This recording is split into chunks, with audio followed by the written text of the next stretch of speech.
Hello and welcome to Camp Xbox, where we talk about all things Xbox from the original to the Series X, and in today's episode we're going to discuss Super Monkey Ball Deluxe, which was released for the PS2 and Xbox in North America on March 15th, 2005. Super Monkey Ball is a beloved franchise from Sega with over 10 releases to this date. However, at the time of this game's release, there were only two mainline console releases which were both exclusive to the Nintendo GameCube. And there were additions on the Game Boy Advance and N-Gage. And in the Super Monkey Ball franchise, you get to choose from a selection of monkeys and balls, and you navigate through tracks to reach the end goal. Sega decided to combine both Super Monkey Ball 1 and 2 into one giant package for the Xbox release, and added some new levels on top of that, which is a nice amount of content. And to be completely transparent, my experience with Super Monkey Ball is limited, having only played some of the newer games but never those original two. As such, this review will focus solely on Super Monkey Ball Deluxe, and I won't be comparing it to the original titles. But if that's something you'd like to see, if you want to see me just compare and contrast, let me know in the comments below and maybe I could do that.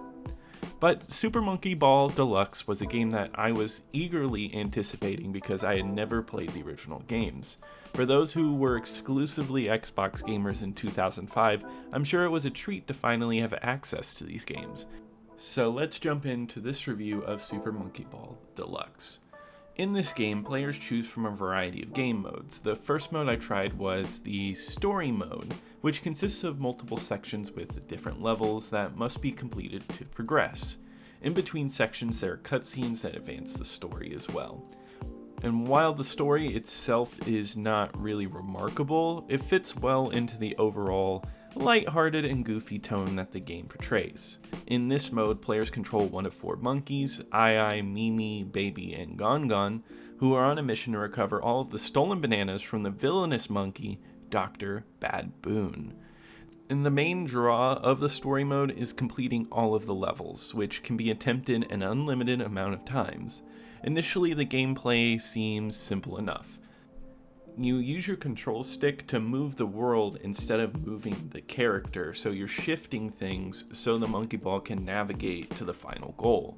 However, the difficulty ramps up significantly as you progress, with levels featuring complex jumps over ramps, weaving on tiny platforms, and leaping on the pillars. The physics engine in this game is incredibly well done too, and the way the ball bounces and rolls feels incredibly realistic. This adds an extra layer of challenge to the game, as players must not only avoid hazards and obstacles, but also navigate the ball through tricky terrain. While the gradual difficulty curve is well designed, newcomers to the franchise like myself may find the game very challenging. Despite this, the satisfaction of achieving a perfect run is well worth the difficulty. I find that it's impressive how much creativity the developers were able to infuse into such a simple concept. Instead of just getting from point A to point B, they added elements that turn the journey into an intense one. Overall, I think the levels are excellently designed, and I was hooked into the game very quickly. It's easy to see why Super Monkey Ball has endured over time and remains a popular game to play to this day. The only issue I have with this game is not really related to gameplay, but rather to the graphics.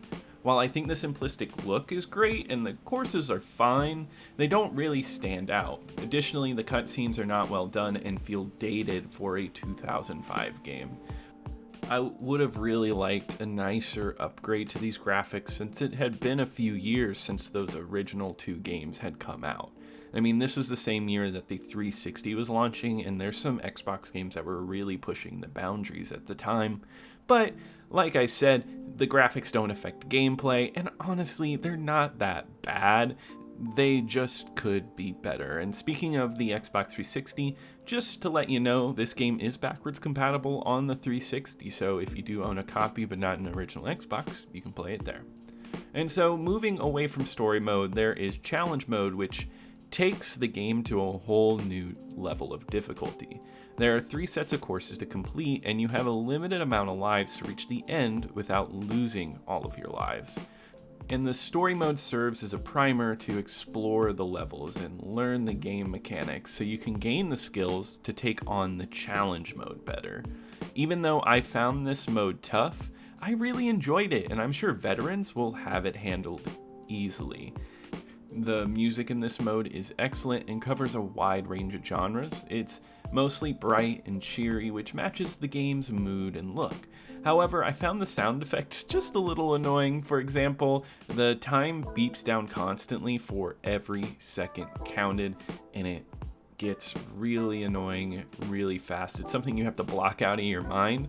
I get it for the last 10 seconds maybe, but the whole time, it's a bit much. And also, hitting the monkeys around produced constant monkey yells over and over and over again, which became a little tiresome on some levels that involved a lot of throwing around. Another element that I really enjoyed about this was the party mode, which offers 12 various minigames for you to play with other people or the computer. For the most part, I would say they are fun diversions. There's pool, which is a very competent pool game, soccer, which was fast and arcadey fun, and the one I always saw people playing is the monkey target mode. This is a really inventive party game where you launch monkeys and try to fly them to point bullseyes. It stands out because you really can't get this experience anywhere else.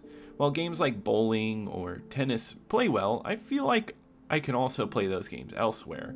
I really like the original and creative ones. Take baseball for instance, where it's unlike other baseball games for the Xbox. It's more like an arcade cabinet where you have to hit the monkey ball into certain holes to get your bases filled. It's bite-sized and I'm sure easy to play with friends. Thinking about it now, I don't think there's any bad mini games. There are some that are more replayable than others, but I think if you threw this on for a party night, it would offer a lot of fun and variety, even for somebody playing by themselves. It's fun to compete with the bots, honestly. I am surprised, however, that at the launch of this game, there was no online play, which seems like a given with Xbox Live support. Yet, I personally am not going to judge it for that because the service is only usable now through other means and is no longer officially supported, so I'm reviewing it as is. And overall, Super Monkey Ball Deluxe is a fun and unique experience that Xbox players should definitely check out. While it may not have the best graphics and some sound effects can be annoying, it more than makes up for it with its entertaining gameplay across various modes. It's a game that can be replayed multiple times and is perfect for party nights with friends. And on my Xbox ranking list, it lands at number 16, as I found Mission Impossible to be a more satisfying overall experience with a good story. But I put Super Monkey Ball over Tony Hawk 4 because I think Super Monkey Ball Deluxe is a more replayable game.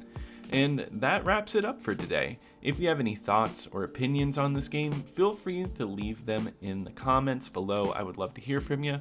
Also, don't forget to like and subscribe, and I'll see you here next time at Camp Xbox.